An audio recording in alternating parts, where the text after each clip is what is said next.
రానివ్వలేదు కదా.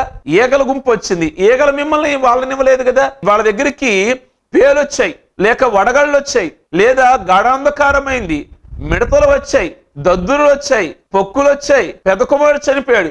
ఏదన్నా మీకు జరిగిందా? జరగలేదే. 10 అద్భుతాలలో ఏ ఒక్క నష్టం మీకు కలగలేదే. ఈ రోజున నీళ్లు చేదుగా ఉన్నాయి. ఇది ఎంత విషయం ప్రభుకి. బైబిల్ గ్రంథంలో నీళ్ల గురించి చాలా అద్భుతాలు చేశాడు కదా.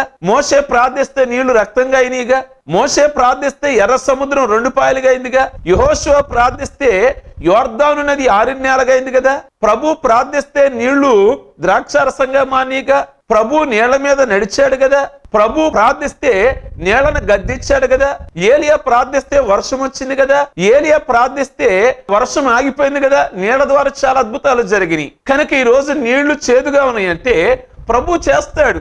దానికోసం మోసే మీద సనగనవసరం లేదు. జీవితంలో అనేకమైన విజయాలు పొందిన నీవు ఈ రోజు చిన్నదానికి నువ్వు కదిలిపోతున్నావు, చిన్నదానికి ఆందోళన చెందుతున్నావు. ఒకవేళ దేవుడు నన్ను విడిచిపెట్టాడేమో, నాకు మేలు చేయడేమో అని నువ్వు కలవరం చెందేస్తున్నావు. కనుక మోషే ఏలియాలాగా కృంగిపోలేదు, లేక బాప్టిజం ఇచ్చే యోహానులాగా ఆయన కదిలిపోలేదు. ఎక్కడికి వెళ్ళాడు అంటే ప్రార్థించడానికి వెళ్ళాడు. నీళ్లు మధురముగా చేయగలిగిన దేవుడివి. నా జీవితంలో, నా కుటుంబంలో ఎదురైన చేదు అనుభూతిని నువ్వు మార్చగలిగిన దేవుడివి అని. ప్రియ దేవుని బిడ్డలారా, వెంటనేనట బైబిల్లో ఒకనాడు మనం చూస్తే ఎలీషా శిష్యుడు యోర్దాను నదికి వెళ్ళి ఆయన చెట్టును కొడుతున్నాడు. అది అనుకోకుండా గొడ్డలి ఊడి నదిలో పడింది. శిష్యుడు ఎలీషా దగ్గరికి వస్తాడు. అయ్యా ఇలా జరిగింది అంటే ఎలీషా అన్నాడు, ఒక చెట్టు కొమ్మ నరికి ఆ పడిన స్థానంలో వేస్తే ఆ కొమ్మ మునుగుద్ది, గొడ్డల తేలుద్ది అన్నాడు. ఇక్కడ కూర్చొని చెప్పాడు ఎలీషా.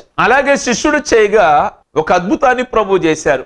ఈ రోజున మోషే కూడా సేమ్ అలాగే చెప్తున్నాడు. ఏమని అంటే ప్రభు చెప్పారు, ఒక చెట్టు కొమ్మ నరకాలి మోషే, ఆ కొమ్మ నరికి ఎక్కడైతే నీళ్లు చేదుగా ఉన్నాయో అక్కడ వెయ్యి, నీళ్లు మధురముగా అవుతాయి అన్నారు. అంతే, వెంటనే ఓ చెట్టు కొమ్మ నరికారు. ఆ చెట్టు కొమ్మ నరికి నీళ్లలో వేయగా నీళ్లు మధురములాయిను. అంటే చెట్టు కొమ్మ ఏది అని అడగమాకండి. మరలా ఆ చెట్టు మళ్ళా దేవుడిగా చేసేస్తారు ఇశ్రాయేలీలు. చెట్టు కొమ్మలో ఏమి లేదండి అక్కడ. అది నీళ్లను మార్చగలిగిన శక్తి చెట్టు కొమ్మకు లేదండి. మనం బాప్టిజం పొందినంత మాత్రాన మన మనసులను నీళ్లే మార్చవు. కేవలం దేవునికి విధేయత కలిగిన ద్వారా మన జీవితాలు పరివర్తన చెందాలే గాని ఆయన మాట వింటే అక్కడ అద్భుతం జరుగుద్ది. కనుక చెట్టు కొమ్మలో ఏమి లేదు. ఆ చెట్టు కొమ్మ ఎవరు అంటే ప్రభువైన యేసుక్రీస్తే. నీ పాపముల కొరకు, నా పాపముల కొరకు ఆయన మ్రాను మీద చనిపోయారు కదా. అదే చెట్టు మీద, అదే మ్రాను మీద ప్రభు చనిపోయారు కదా. నీ చేదుని ఆయన భుజాల మీద వేసుకున్నారు కదా. చేదును ఆయన పొందారు, నీకు తీపినిచ్చారు. అలాగే ఈ రోజు నీళ్లు తీపిగా చేయడానికి గల కారణం చెట్టు కొమ్మ అక్కడ వేయగా. అనగా అద్భుతం కేవలం ప్రభు మాటలోనే ఉన్నది, విధేయతలో ఉన్నది. ఆయన మాట వింటే మనకు ఆశీర్వాదం. అందుకే మరి అంటుంది, ఆయన మీతో చెప్పింది చేయండి. మనం ఆయన మాటకు లోబడితే ఆటోమేటిక్గా ఆశీర్వాదం లభిస్తుంది, దీవెన లభిస్తుంది. నీ జీవితము, నీ కుటుంబం చేదులాగా ఉన్నప్పటికీ కూడా, మారాలాగా ఉన్నప్పటికీ కూడా, ఏలియాలాగా నేను చనిపోతాను అని అనక, లేక బాప్టిజం ఇచ్చే యోహాన్ లాగా కదిలిపోయే స్థితిలో కాకుండా మోషే వలె ప్రభు సన్నిధిలో ప్రార్థించాలి. ప్రార్థన చేస్తే దేవుడు నీ జీవితంలో చేదుని మధురముగా మార్చగలిగిన దేవుడు. అట్టి విధంగా దేవుడు మీ కుటుంబాలను మధురముగా మార్చునుగాక. ఆమేన్.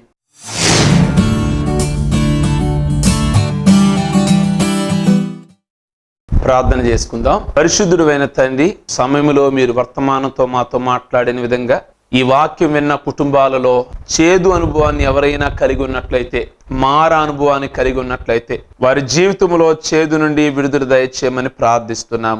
మధురముగా చేయండి. ఆ పరిస్థితులను చూచి బిడ్డలు తల్లడిల్లిపోతున్నారేమో, కలవరంతో ఉంటున్నారేమో, ఇక నాకు ఆత్మహత్యే శరణ్యము అనుకుంటున్నారేమో ఏలియా వలె, లేక బాప్టిజం ఇచ్చే యోహాన్ లాగా మరి కదిలిపోయే స్థితి లాగా ఉంటున్నారేమో. అలాగును కాకుండా మోషే వలె యెహోవా సన్నిధిలో ప్రార్థించి, నాయన మీ బిడ్డలు మేలు పొందడానికి, జయాన్ని పొందడానికి సహాయము చేయండి. ఈ మాటలు వారి హృదయంలో పదిలిపరచండి, వారి గృహానికి దీవెనకరంగా ఉంచండి.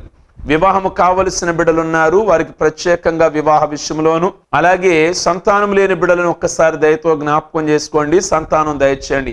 ఆర్థికంగా ఎవరైతే రుణబాధలలో ఉన్నారో రుణబాధల నుండి విడిపించండి. వ్యాధితో, బాధతో, దీర్ఘకాల వ్యాధిగ్రస్తులుగా ఉన్నవారిని మీ నామములు ఇప్పుడే మీరు ముట్టి స్వస్థపరచండి. ఈ కార్యక్రమంలో ప్రభువా తిలకిస్తున్న బిడ్డలను, ప్రార్థనలో ఏకీభిస్తున్న బిడ్డలకి ఇప్పుడే మేలు కలుగును గాక, దీవెన కలుగును గాక అని ప్రార్థిస్తున్నాం. వారి హృదయవాంఛలన్నీ కూడా నెరవేర్చమని యేసు పరిశుద్ధ నామములో అడుగుచున్నాం తండ్రి, ఆమేన్.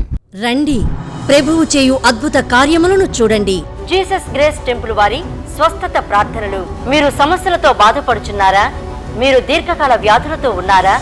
మీకు ఆర్థిక ఇబ్బందులా? మీరు సంతానం లేక ఉన్నారా? ఉద్యోగము లేక బాధపడుచున్నారా? మీరు ఆత్మీయతలో అభివృద్ధి పొందాలనుకుంటున్నారా? అయితే రండి.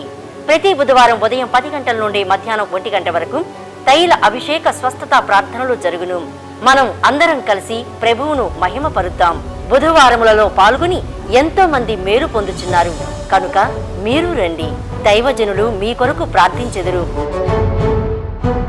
మా address pastor Mallisetti Moses, Jesus grace temple, ASHA function hall road, Patamata, Vijayawada 10. Cell 9392871234.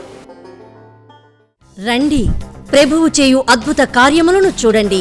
Jesus grace టెంపుల్లో ప్రతి ఆదివారం ఉదయం 7 గంటల నుండి 9:30 వరకు బలమైన వర్తమానముతో శక్తివంతమైన ఆరాధన జరుగును.